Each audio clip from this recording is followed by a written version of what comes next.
हमारे जीवन में तमाम समस्याएं आती रहती हैं और उनसे निपटने के लिए हम बहुत ही जल्दबाजी कर देते हैं और कुछ समझ में नहीं आता कि उसे कैसे निपटा जाए। ऐसे में बुद्ध हमें बताते हैं कि जब समस्याओं की वजह समझ लेंगे तो उनका समाधान आसान हो जाएगा। आइए जानते हैं बुद्ध के जुबानी में जीवन का मंत्र। उससे पहले हमारे चैनल को लाइक, कमेंट और सब्सक्राइब करना ना भूलें। गौतम बुद्ध के प्रचलित कथा के अनुसार एक दिन सुबह सुबह सभी शिष्य बुद्ध के प्रवचन सुनने के लिए एक साथ बैठे हुए थे। कुछ देर बाद बुद्ध अपने साथ एक रस्सी लेकर आए। बुद्ध के हाथ में रस्सी देखकर सभी शिष्यों को हैरानी हुई।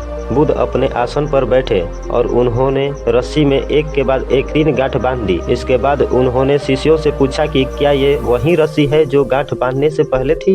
इस प्रश्न के जवाब में एक शिष्य ने कहा कि तथागत, इसका उत्तर थोड़ा मुश्किल है। ये हमारे देखने के तरीके पर निर्भर करता है। एक तरह से तो रस्सी वही है, इसमें कोई बदलाव नहीं है। एक अन्य शिष्य ने कहा कि अब इसमें 3 गांठ लगी हुई है जो कि पहले रस्सी में नहीं थी। इसे बदला हुआ भी कहा जा सकता है। कुछ शिष्यों ने कहा कि वास्तव में मूल रूप से रस्सी वही है, लेकिन बदली हुई दिख रही है, लेकिन इसका मूल रूप बदला नहीं है। शिष्यों की बात सुनकर बुद्ध ने कहा कि आप सभी सही बोल रहे हैं, अब मैं इन 3 गांठों को खोल देता हूँ। यह बोलकर बुद्ध रस्सी को दोनों सिरों से खींचने लगे। बुद्ध ने पूछा कि क्या इस प्रकार रस्सी खुल जाएगी?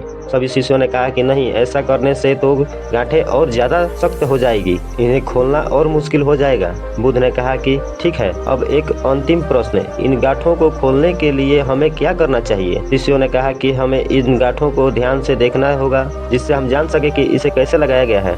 इसके बाद हम गांठें आसानी से खोल सकते हैं। बुद्ध इस जवाब से संतुष्ट हो गए और उन्होंने कहा कि ये सही बात है। हम परेशानियों में फंसे रहते हैं और बिना कारण जाने ही उसका हल खोजने लगते हैं, जबकि हमें पहले समस्याओं के मूल को समझना चाहिए। जब समस्याओं की वजह समझ आ जाएगी तो उन्हें सुलझना बहुत ही आसान हो जाएगा।